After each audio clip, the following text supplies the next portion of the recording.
Quiero saludar a esta hora a Carlos Mesa, expresidente de Bolivia y candidato presidencial. Presidente, muy buenos días, perdón, muy buena tarde, gracias por acompañarnos. Muy buenas tardes, un privilegio, un gusto saludar. El candidato fallido, como usted ha denominado a Evo Morales, ha logrado su propósito, habilitarse como candidato. Le pregunto, ¿ha muerto la democracia en Bolivia? Le diría que la respuesta es, la democracia ha sufrido su más duro golpe desde que Evo Morales llegó al poder el año 2006. Pero creo que los elementos que nosotros tenemos en la mano nos permiten decir que estamos en condiciones de luchar por su recuperación y por evitar que esta concentración de poder increíble, el presidente tiene en su mano literalmente los 4 poderes del Estado, y esta lógica autoritaria puede y debe ser derrotada democráticamente en el curso de los próximos meses. Claro, presidente, pero ¿cómo luchar contra este autoritarismo cuando usted bien lo señala, los poderes están en manos de Evo Morales? ¿Cómo defenderse democráticamente hablando cuando las instituciones están secuestradas? La pregunta es pertinente y la primera respuesta es la conciencia colectiva de un país que votó el 21 de febrero de 2016, como usted bien dijo, de manera clara por el no a la modificación del artículo 168 de la Constitución, se ha convertido en una masa crítica muy valiosa y muy relevante para enfrentar democráticamente al presidente y su ilegal habilitación como candidato a la presidencia. Esto se ha expresado no solamente el voto del 21 de febrero, sino los paros nacionales sucesivos, el que estamos viviendo hoy, el que se ha vivido hoy, que ha sido muy contundente, y el que establece algo muy claro. Lo que puede parecer que no se puede conseguir en la calle, en la movilización ciudadana, se Sí. puede conseguir en el voto popular. En este contexto, tengo la esperanza de que seamos capaces de imponer un voto cuya categórica construcción en términos de número le dé el triunfo a la democracia. Es decir, ¿usted estaría dispuesto a ir a un proceso electoral, a ser contendor de Evo Morales en un proceso electoral en Bolivia? La consideración de la respuesta debe ser muy cuidadosa por una razón que usted entenderá. Hoy día estamos fuera del tema electoral, hoy.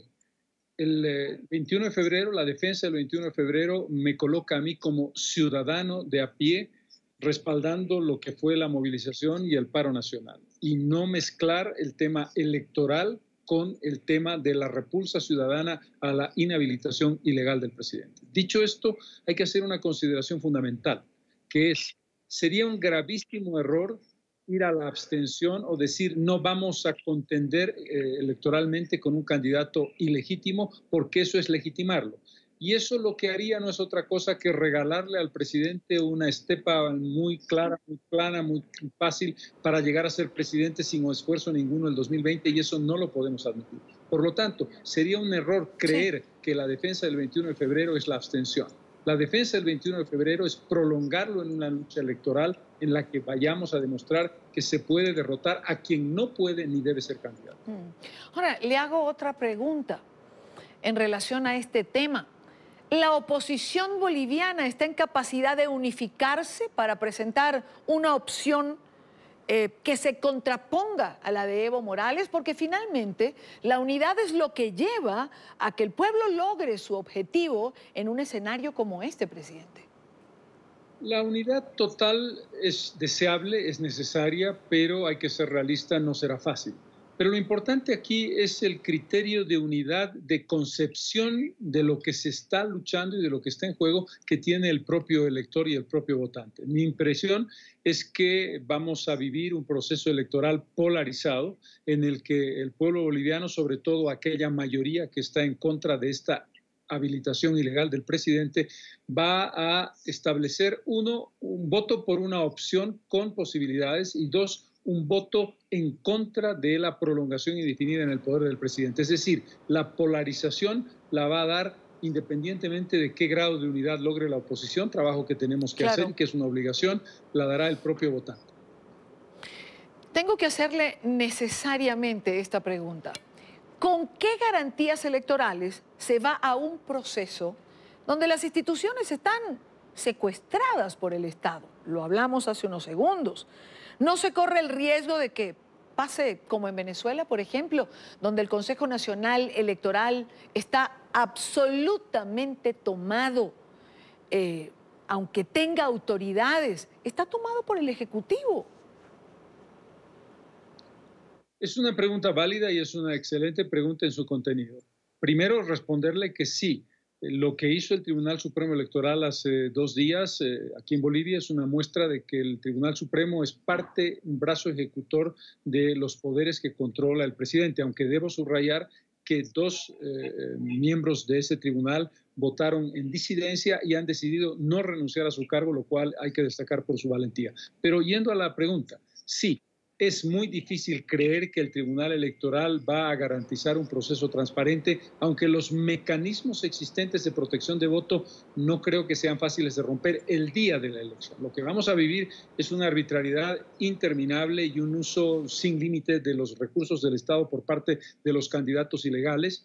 Y además la posibilidad de que por la vía de la criminalización de la justicia se busque la inhabilitación de candidatos que podamos tener opciones importantes de ganarle. Pero debo decirle, entendiendo esta dificultad, que yo no concibo la lucha de esta cruzada que tiene Bolivia, sino por la vía de la democracia y de la paz. Yo no creo ni podría darle una respuesta de decir, me rindo ante la evidencia, no voy a luchar democráticamente y por lo tanto hay que ir a un camino violento. En absoluto, en mi caso particular, yo creo genuinamente en una respuesta que debe ser democrática y pacífica. Presidente Mesa, ¿cuál es el papel de la comunidad internacional? Es decir, mucha gente piensa que la comunidad internacional debe pronunciarse y debe hacerlo, pero finalmente esto no es una panacea. No lo fue en Venezuela, que tardó muchos años en que la comunidad internacional reconociera la grave crisis por la que está atravesando. En el caso de Bolivia, ¿cuál tendría que ser el papel de la comunidad internacional? Debo decirle, en primer lugar, que el país, Bolivia, los bolivianos, nosotros como ciudadanos, como políticos, debemos resolver nuestro desafío internamente. Es decir, suponer que la comunidad internacional va a resolver nuestra crisis es una ilusión que, usted lo ha dicho muy bien, puede estrellarse contra la dramática realidad. Pero, dicho esto, creo que el rol de la comunidad internacional es muy significativo en términos de opinión pública y algo muy concreto.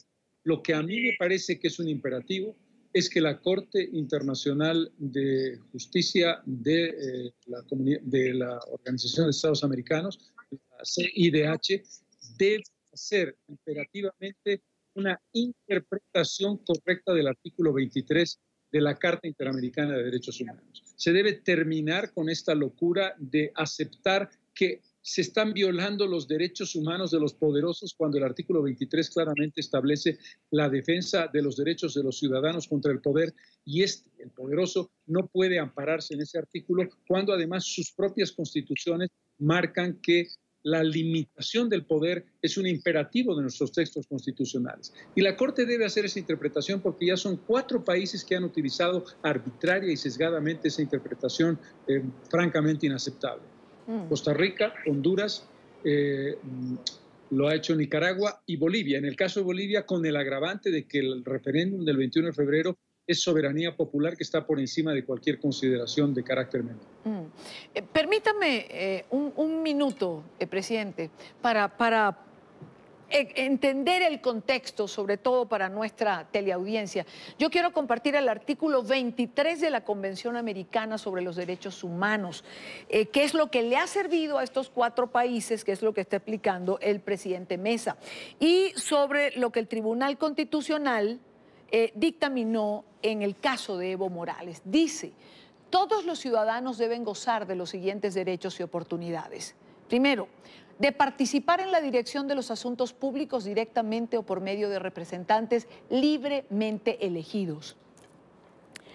De votar y ser elegidos en elecciones periódicas, auténticas, realizadas por sufragio universal e igual y por voto secreto que garantice la libre expresión de la voluntad de los electores.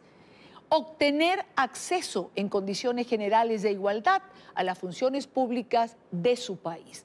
En esto es que se ha basado el Tribunal Constitucional de Bolivia para decir que no se puede violar el derecho humano de Evo Morales de ir a una elección. Ahora, le pregunto, ¿está la Corte presta a responder esta solicitud de interpretación? Usted lo ha dicho, 4 países. ¿Qué espera la Corte para hacer esta interpretación?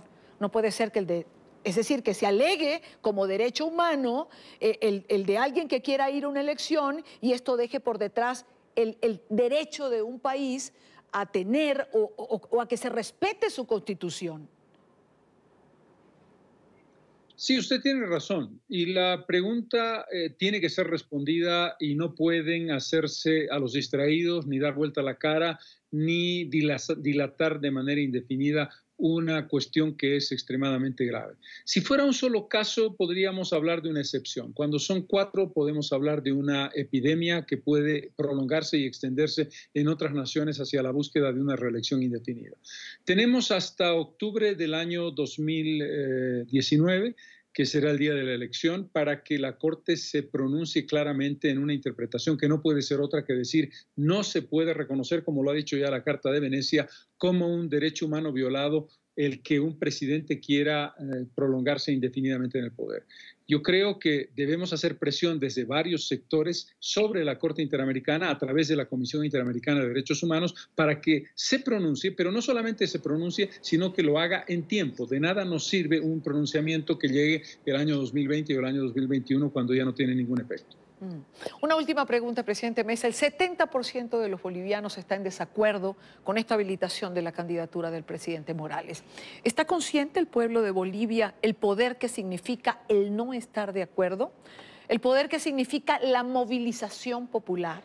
¿El poder que significa que todos juntos a una sola voz pueden lograr un efecto contrario? Bolivia ha demostrado en momentos anteriores, en crisis dramáticas que vivió nuestra democracia, que tiene la condición de movilización, la conciencia de acción en la calle democrática y sobre la base de sus derechos de protesta, de que tiene la fuerza potencial de doblegar al presidente y a su candidatura ilegal en caso de que ésta se haga efectiva. En consecuencia, creo, con fe, que esos 2 caminos, la movilización pacífica y democrática en la calle y el triunfo electoral en el momento adecuado, son caminos en los que uno puede tener expectativas realistas en Bolivia. Quiero agradecer estos minutos a Carlos Mesa, presidente de Bolivia, candidato presidencial. Gracias por estar en NTN 24. No, por el contrario, el agradecido soy yo.